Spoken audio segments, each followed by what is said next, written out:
What is up, YouTube? This is Jerry, and I have a swimming pool that has a little bit of a problem. We bought this pool about 3 years ago. It was a Summer Waves pool. You probably can't see the name through our little bamboo shoots that we put up there. And it's held up pretty well. A lot better, honestly, than I thought it would for 3 years. But the water is murky. It's not real clear. And the problem is, this entire pool, that's a 20-foot pool, uses these little paper filters. And these paper filters go into this thing here, and it sucks the water through the paper filter and then spits it back into the pool. Those things are terrible, and I don't think that they actually do a very good job. When they do work, they get clogged up insanely fast, and most of the time you're changing them out all the time. I'm changing them out almost every other day. And they're only a few bucks a piece, but what a pain. And I've tried, you can see here, I've pulled them out and beat all the stuff out of them and shove them back in there. And that keeps them going for a while. But now I've got a new problem, and that is the fact that this part here, as you can see, has started springing leaks. It's sprung leaks here. It has sprung leaks over here. This part here is just a mess, and you can order any one of these pieces, just a corrugated piece. You can order online from Summer Waves on Amazon. I can put a link down below for that, but they're about $10 to $15 for those. But the problem I've got with that is it's still not going to fix the problem with the not being able to filter this stuff out. So what I've done instead of continuously buying these filters and buying this and buying this, I happened to come across this. Now this is a Summer Waves branded sand filter pump that's going to drastically increase the filtration and allow you to backwash and put the water to come in through the pump and through the sand filter, because it comes in through the sand filter and goes out the pump. Pull it through there so that it can actually filter it that way. No more cartridges needed. It's going to save me money on cartridges. It's going to save me from having to buy replacement parts for this leaky thing here. And it is has parts allegedly to directly attach it onto the bottom of one of these side filters. So what I'm going to do is be unboxing this and putting it on, firing it up, and opening up the box. It's got some new cords which feel a little more stout than the plastic ones that are on. These are still plastic, but they seem better, and they do seem like they're a bigger diameter than what's on there, so I'm not exactly sure how that's going to work yet. But there's a few of those to tie this whole thing in. You have your parts bag, it looks like, with separators. It looks like we're gonna have a little bit of work cut out for us as far as attaching those together. You have your top part, that's your valve. It allows you to filter. It says rinse and backwash and everything with the valve. Your instructions. It has a couple other plastic pieces, another couple of hoses, a wrench to tighten something or take something off. Figure that part out yet. A clamp to lock it down. That probably locks the valve on. And then you've got your base plate it's going to sit in, your actual sand filter canister there with a little drain for if you're going to winterize it, you can drain it out. I imagine that'll probably eventually sit into there. And then in here is going to be your pump piece. Instructions seem pretty straightforward. We're just going to take it one quick step at a time, and I'll cut out some of the intermediary steps that you don't have to watch me do it all, but it seems pretty simple. You're going to slide these through there and then shove these two pins into those holes to lock this in place. This is what's going to hold the sand filter portion, and this is your pump part that you didn't see that came out of that box. And on there, it's got, I don't know, a couple little valves on there to loosen. And the actual it's a lot like an actual pool. I mean, to be honest, it's just like a very miniature version of an actual pool thing. It's got the pressure gauge on this piece, along with when you backwash, you'll be able to see the sediment through this little tiny window there, and you'll take that cap off to backwash.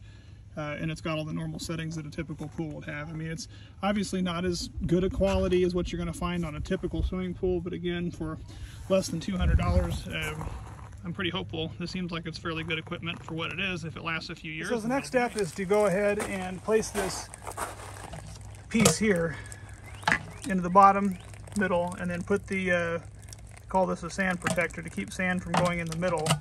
And then we're going to pour sand. Let me see if you can get where you can see that. There's a minimum and a maximum line there for the sand. So I'm going to have somebody hold the camera for me while I pour some sand. I bought 2 50-pound bags of sand. I imagine one bag is going to be plenty, but I didn't want to have to run back to the store, and we've got play areas we can put it in. So it's a 50-pound bag of sand. This one here is for the residential or commercial pools. It's pool sand. Pool sand to put in there.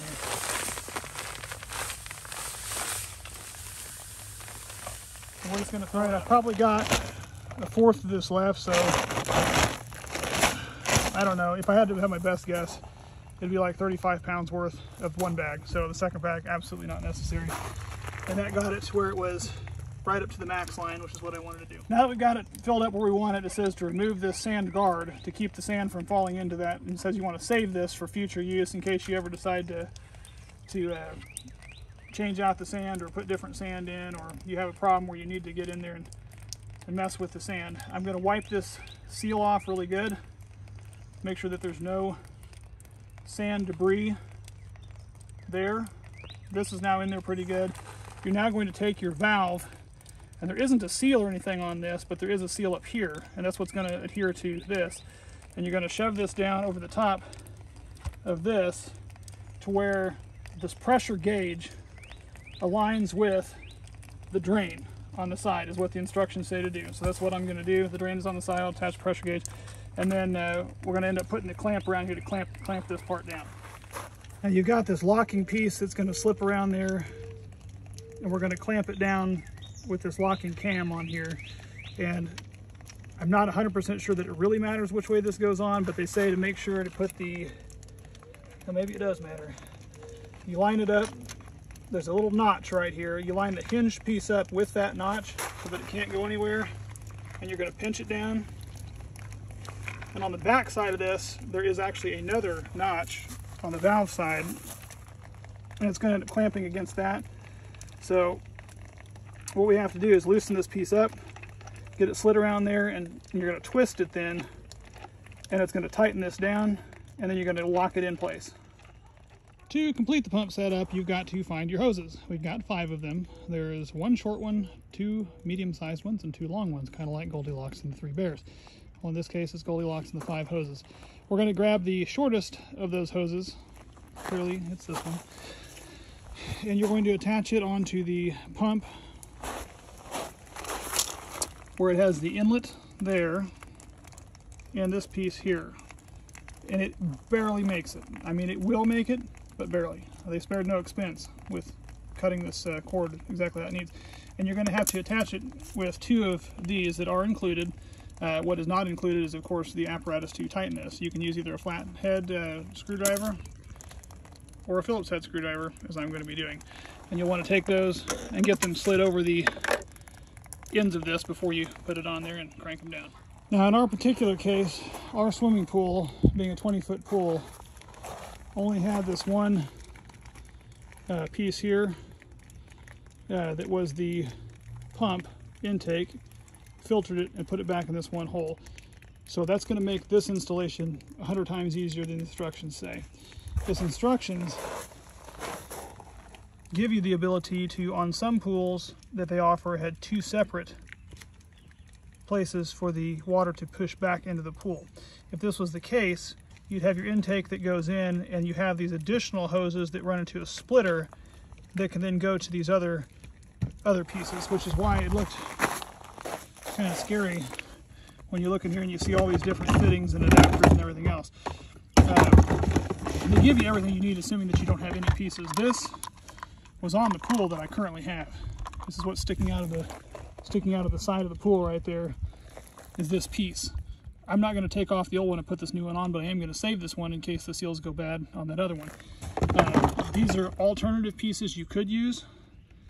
A different type of a setting that basically allows you to take this cap off. That's what you'd see on the inside of the pool, so that would push the water through there and just diffuse it throughout the pool. On ours, I kind of like the fact that has a directional piece to it, because I get it in there and get the where that blows the water in a circular motion, which pushes the debris to the outside, and then when it makes it around to the edge with the intake, it'll suck it down into the basket, which helps, in my opinion, keep the pool cleaner faster. Could be wrong. That's what I've been doing. Then they give you a bunch of these extra clips and adapter pieces, and also some other fittings for other types of systems that I don't have. So really all I'm going to be needing now are 4 of these clamps. If I can reach in here and get them. 4 of these clamps, which are, you know, they're fairly heavy duty little clamps. The little blue tab doesn't mean anything. It's just there to protect the end so you don't cut it on anything when you're in there. And we're going to get those, and I'm going to use these 2 medium-sized hoses because that's all I needed. I'm going to need one to connect into there to there, and I'm going to use the other medium hose to connect into here and to connect into here. Now I'm going to go ahead and do that, but before I do that, I'm going to go ahead and take the motor out of this piece and slide it out of the bottom. And to do that, you got to take this piece off, and they've given you a cap, just a flat cap. It's going to go up in the bottom there, and that's going to be in lieu of the motor piece that's in there. I'm going to seal up under the bottom, and so there won't be a motor in here anymore. It'll just be a basket that just catches and sends it into the pump. So I'm good. The next step, before I do any of that, not to jump too far ahead, is you have to plug your holes. They give you one for this. I did not see a cover for this. You can use a piece of plastic or a ball or something to block that there to keep the water from shooting out here once you take. I've lost the little rubber piece that covers this to allow water to come out, and I am ready to go ahead and take the bottom off of this, which is just going to let a deluge of water just shoot straight out the bottom. So you either need to find a plastic plate and have somebody hold it there for you, or you could actually, I believe, I'm going to try this. I haven't tried it yet, but I'm going to give this a shot. There's a piece of plastic that some of this stuff came in this bag, and you've got your sand filter cover thing, and you can actually take it and shove it right in that hole with that plastic bag. You can look at this side here. And so that plastic the water should come in there, and it should stop it from coming down. So I'm going to go ahead and try to take this bottom piece off. All right, that plastic works pretty well. It's holding back probably, I would guess, I don't know, 95 to 98%. There is still a little bit trickling through there. Once you get this bottom motor off, you've got to feed this plastic piece through, and also the seal. This black piece here typically will come out. You've got to make sure to get it reseated. I wiped all this inside of this out and got it reseated. It's barely hanging in there. But before I put this bottom plate on, there's something to note, and that is there's a notch out of this plate. And that's because there is a notch, which I'm not sure if you can see it. It's right there. There's a notch in this thing right there. And so this notch has to line up with that just perfectly, and it will click into place like that. And then you're going to take this bottom piece and put it back on here, which would be helpful if I didn't have water coming out here, but we'll try to get it. All right, I've got that bottom plate in down there. So now that leaves this open, I'm going to go ahead and take this plastic piece out and let that fill back up. You're going to want to hang on to this piece. This came with the other filter system that was here, because this is going to set in there and still catch the big debris like the leaves and stuff like that from getting down into your pump. I'm going to take this part and I'm going to go plug it in. It's got a test and reset button, and we're going to fire it up and check for leaks. Okay, I've turned it on. Apologize for the barking dogs. I've got it turned on, and it's kind of working the air bubbles out right now. There's going to be some air bubbles. I've got it set to filtration. It's pretty quiet. It's every bit as quiet, I think, as what this was here.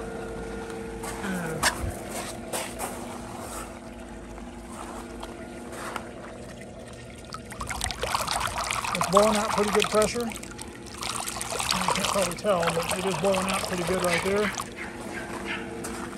And I'll see if I can get some debris to work its way over here, so you can see if it sucks it right in there. So it's creating quite a bit of suction. Now, probably my pool is maybe a little bit low right now, but the nice part about having this sand style, even though it's a small pool, sand style filter, is that you've got this pressure gauge on the side.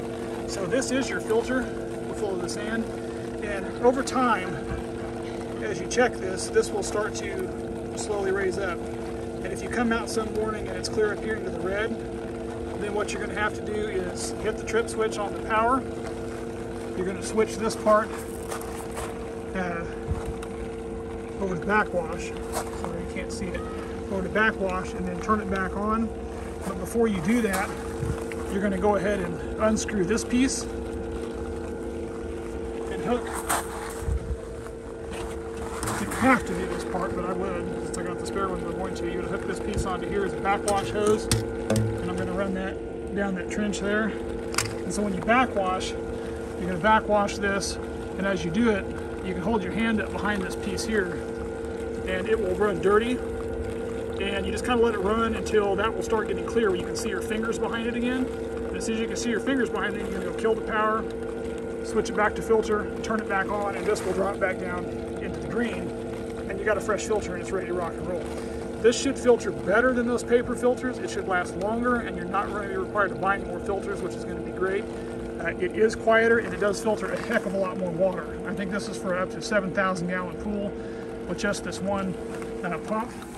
So it should create quite a bit of suction and quite a bit of movement in this water. See if I can get it. So I'm there. Look at it go. Whee! Anyway, that is my review of the Summer Waves pump. This honestly took, and ignore my other mess I've got over here, but this honestly took, I would guess from start to finish, 30 to 45 minutes, and that's with reading the instructions, hooking it all up, and firing it up. I did have an extra set of hands while I was trying to hold back water because I didn't have enough stuff jammed in there to keep it from coming out. But as long as you've got a screwdriver and this piece of equipment, you can easily convert this type of filter on your pool to a sand filter, and you will be ready for many years of summer use. I hope you found this helpful. If you did, please like and subscribe, and we'll see you here next time.